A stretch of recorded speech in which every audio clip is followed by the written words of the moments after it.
my little town. And that Simon and Garfunkel music means it is the City Spotlight Show time. I'm your host, Perry Smith. I'm here with Phil Lantis and Rick Gould from the city of Santa Clarita.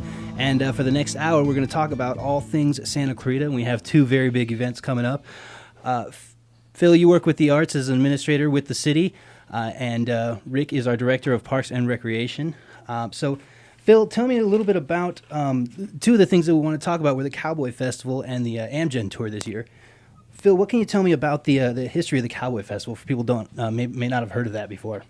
Yeah, well, actually, this is our 20th year. It started in 1994, so this is our 20th anniversary event. And it started with former city manager Ken Polskamp went to an event very similar, slightly different, in Elko, Nevada. Oh, really? They have an annual poetry and music gathering for cowboys up in Elko. And he came back and he said, you know, this is something we should look at with our great Western heritage and with the amazing Western film heritage as well as historical heritage here. It seemed like a really great fit for our community to highlight about our past Western history.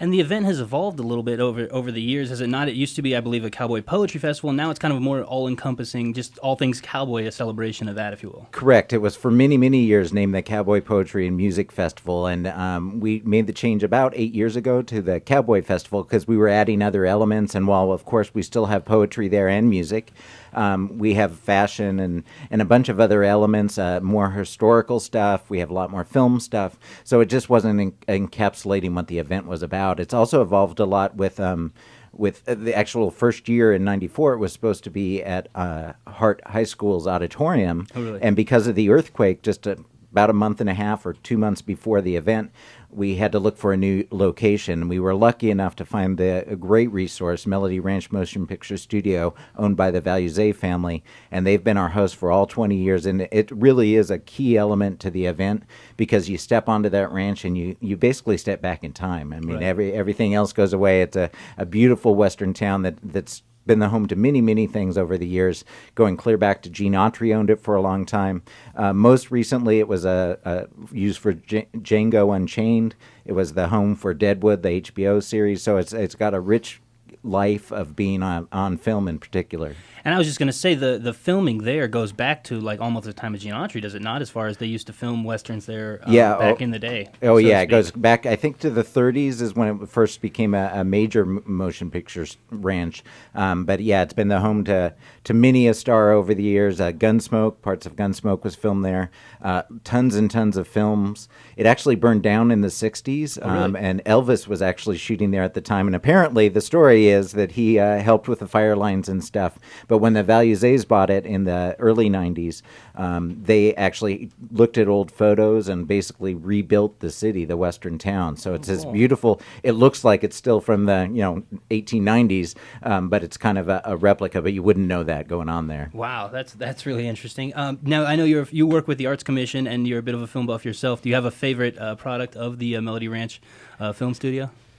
Well, it's a controversial one. Oh, really? One of my favorite Westerns of all time is High Noon. And if you ask different historians, some say parts of it was filmed there and some say that it wasn't. But having seen the film several times, I would say that there are definitely parts of it that look like Melody Ranch. And it's just, if you've never seen it, it's a wonderful Western, and Gary Cooper is just the coolest. So, And that's one of the cool things about the ranch is that you can walk around there and you can recognize parts of history. I mean, you're definitely going to identify some buildings, right? Definitely, and especially if you've seen something recently like Django, it's basically not that much change from when Django was there, and they actually use different parts of the Western Main Street for different cities in the film. So when you see the film, if you know the ranch really well, you kind of go, oh, that's that building. Oh, that's building 14, or that's building, which is really cool that we have that wonderful asset here in our valley. Is pretty amazing. We have several movie ranches, but Melody Ranches is a very special one. That's about as big time as it gets. Yeah.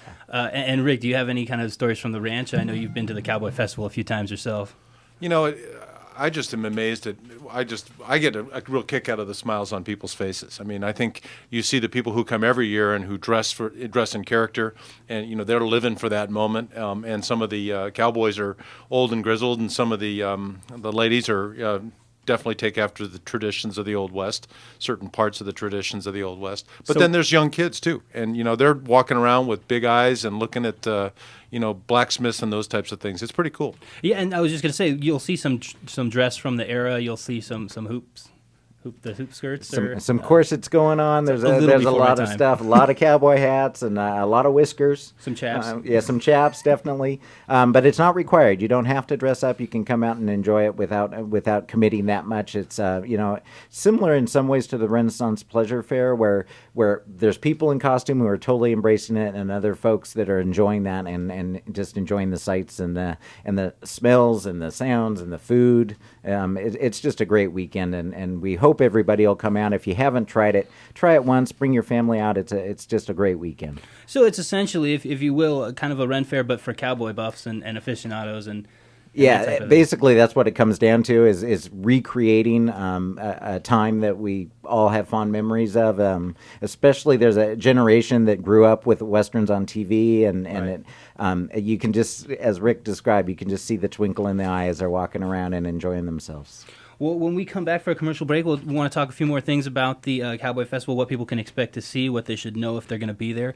So this is the City of Santa Clarita Spotlight Show with your host, Perry Smith. I'm here in the studio with Rick Gould and Phil Lantis, and we'll be back after a few messages from your hometown station, AM 1220 KHTS.